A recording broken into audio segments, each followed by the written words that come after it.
And now it's time for us to discuss more of these headlines and simple keywords with Adam joining us via Zoom. Good morning, Adam. Well, good morning, Lena. Happy Friday. Made it through another week. It's funny because we're just getting started, and I'm assuming a lot of our local listeners are just getting their day started. However, the second we start our live show on a Friday morning, we're telling everyone, happy Friday, we're done.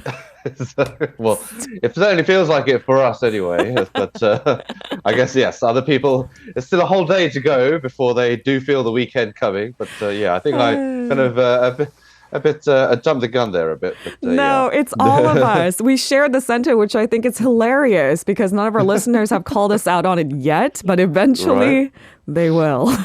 Now that you mention it, probably it is something that might be brought up. Thank you for joining us, Adam. Let's jump into our keyword news portion of the day. This is our first pick of the day.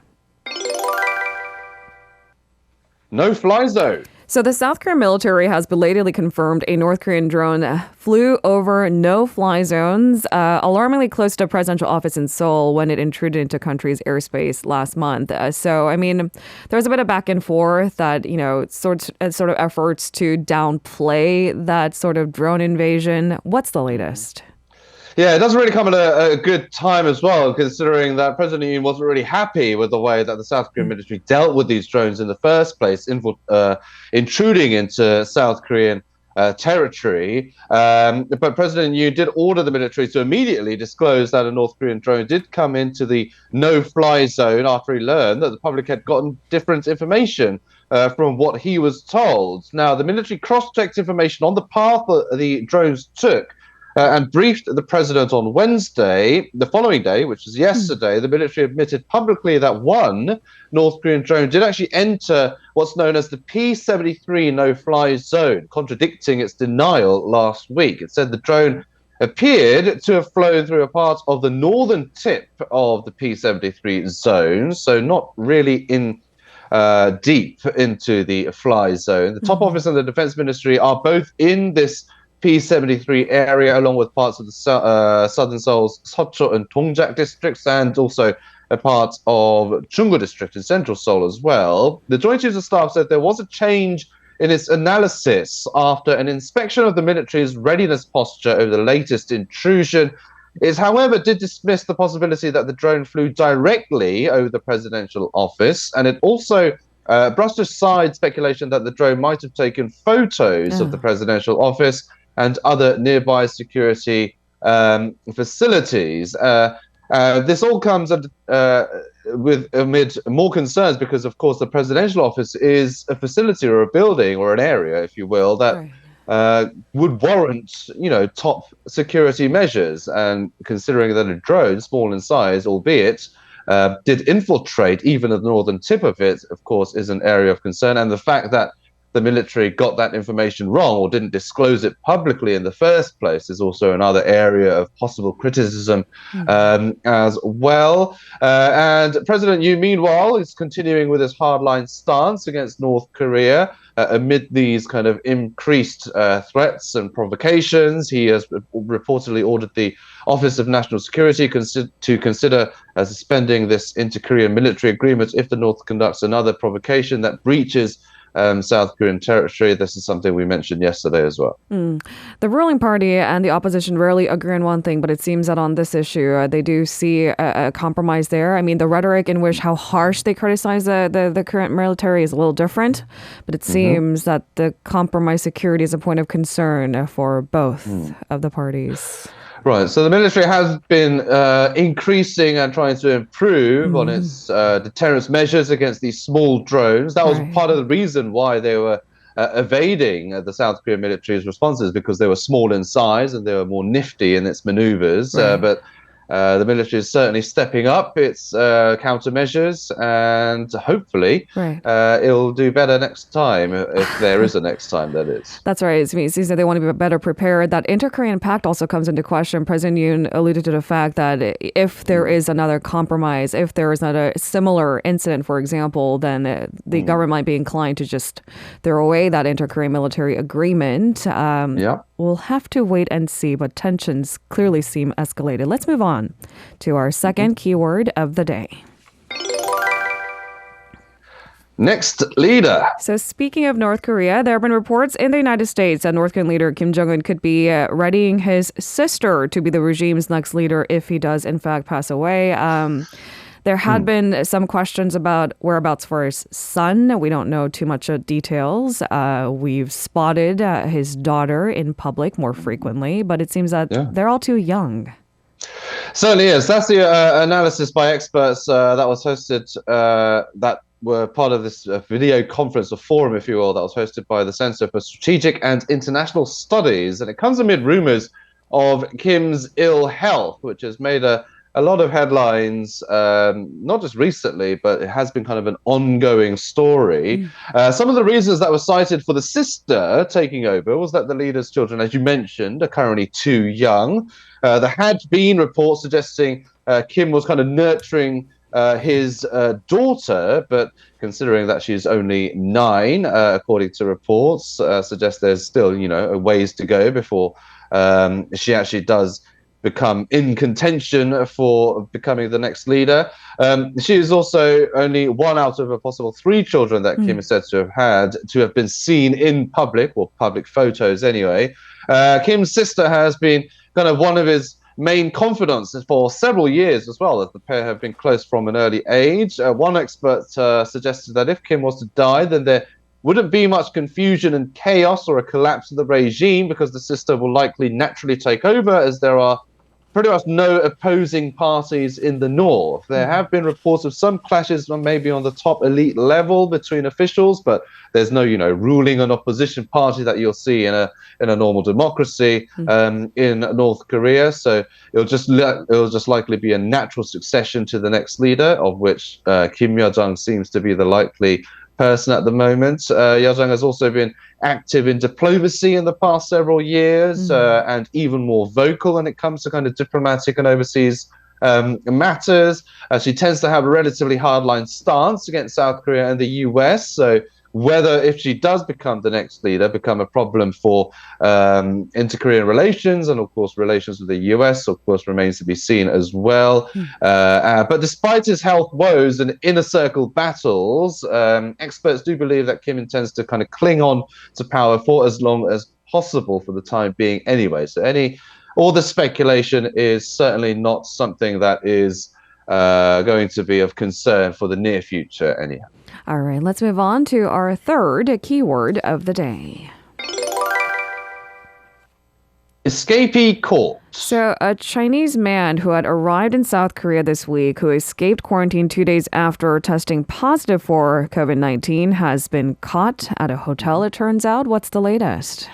Yeah, so police said they caught this 41-year-old man hiding in a hotel in Seoul. The Chinese national had refused to enter a hotel designated by health authorities as temporary foreign quarantine accommodation in Incheon before going missing on Tuesday. A hotel surveillance camera showed the man running away 6 minutes after a bus carrying COVID-positive travelers arrived at the hotel parking lot.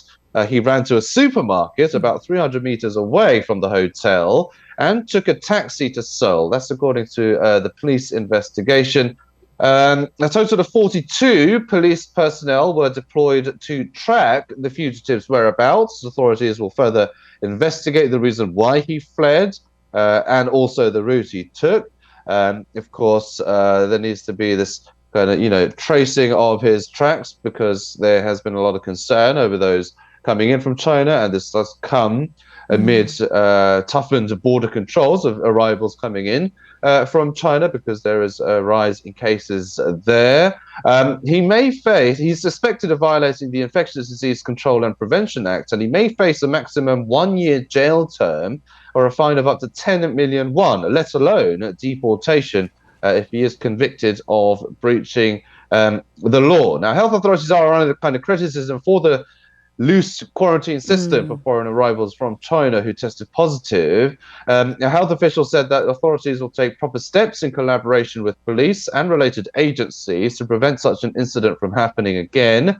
According to the KDCA, 131 or 76% of 172 imported COVID cases reported on Tuesday were from China, and 19 were from other Asian countries. 42% of arrivals who tested positive for the virus between December 29th to January 4th that were from China as well. But there does seem to be a slight reduction in the number of Chinese arrivals and positive cases as of yesterday. Of course, we won't really be seeing any immediate effects from toughened border restrictions, but we could probably see a gradual decrease in the number of arrivals from China and subsequently positive cases from that country as well. And of course, from tomorrow, more stricter border controls for those arriving from Hong Kong and Macau is starting tomorrow as well. So we need to take note of that. It seems to be that all of this is in preparation for the Lunar New Year holiday, where we were expecting a lot of people to travel, fly in from different parts of China. But we'll have to wait and see.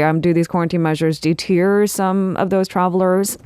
We'll have to wait and see. Let's move on to our fourth keyword of the day. Korean content. So Korea will apparently spend about 790 billion won to support small and medium-sized companies and startups in the content industry this year. So give the small dogs a chance. I mean, we all know that the entertainment industry is driven by big money and big companies. Certainly, big money and bigger companies. In terms of K-pop, it usually surrounds the top three. No. Top four now. Top four. Top four. Sorry, excuse me. Yes, with the likes of BTS. That's right. But top four it is now. Korean content has, of course, gained popularity, and it is becoming a new kind of future growth engine and a key export item as well. And that's why the government wants to increase, especially the exports of Korean cultural content. And this investment is part of those efforts. The 790 billion won is the largest ever, actually, government financing for such businesses. The Culture Ministry spent about 527 billion won on supporting them last year. So it is quite a jump. Now, the ambitious plan comes as the industry has become a new leader in exports in recent years. With the boom of Korean pop culture. The ministry will help startups and venture businesses in the industry to materialize their ideas from the early stage of planning and develop them. The government will also spend about 56 billion won this year on a program to nurture 10,000 professionals with capacities to create content using new technologies in the next 3 years as well. So not just businesses, but also the manpower as well. Another major pillar of the plan involves connecting the rising overseas popularity of Korean pop culture with reviving tourism to the country. For this, the government will declare the 2023 as the year of Visit Korea and holds Korea tourism roadshows to promote the country in 15 big cities around the world. It will create a cluster for history, culture themed tourism in old neighborhoods centered on the former presidential compound of Cheongwade. To promote the convenience of foreign tourists, the government will also improve its electronic travel authorization system and create a K-culture trainee visa that allows foreign visitors to Korea to learn about culture and stay up to 2 years as well. And of course, the government hopes that this will all create a huge economic and financial benefit. K-culture trainee, that's something else. Right. All right, let's move on to our final keyword of the day. Changes. So there are a number of changes to some regulations in the new year. There was a booklet unveiled by the government. Can you run us through some of the details? Right, there are a lot, but going through some of the most notable ones, tax credits on annuity account deposits, basically accounts for retirement for retirees, will be expanded to 9 million won this year. Drivers will also be fined if they drive on driving lane lines. We see a lot of that, especially in Seoul roads, and it does get under my skin personally when people do that because it's a bit scary. Those under the age of 24 can also apply to have online postings that they uploaded during their teens to be deleted if they believe the posts invade their privacy. Sometimes that relates to employment as well, if they get a job, and some bosses might find that their old postings, which some of us or most of us regret posting, and it sometimes can have a bad negative impact on them. So that will be abolished, or they'll have a choice to delete that. The criteria that defines floor-to-floor noise in apartments will also be stricter as well, Vets will have to let pet owners know the price of surgeries in advance. The 38-year-old food expiration date system has changed to show use-by dates of food items, not sell-by dates, in an attempt to reduce food waste. Milk will be the only exception. The minimum hourly wage has risen by 461. In addition to tuition, students have to pay admission fees to enroll in college, sometimes in excess of 1 million won. That has been scrapped this year. So basically, you can apply for college for free. Also, the age system, the most notable, and the way of calculating age in Korea is now conforming to the international standard at last. At last. Yeah. Some of us were robbed 2 years before. Now, to keep up with the international standard. Thank you so much, Ion, for a week's worth of discussions. Have a safe weekend. We'll see you next Monday. You too. Have a great weekend. See you next week. If you're listening to our program using the podcast service, just a reminder that we do go live Monday through Friday, 7 a.m. Korea Standard Time. So tune in and help us make the show more informative by giving us your input. See you bright and early on Good Morning Seoul.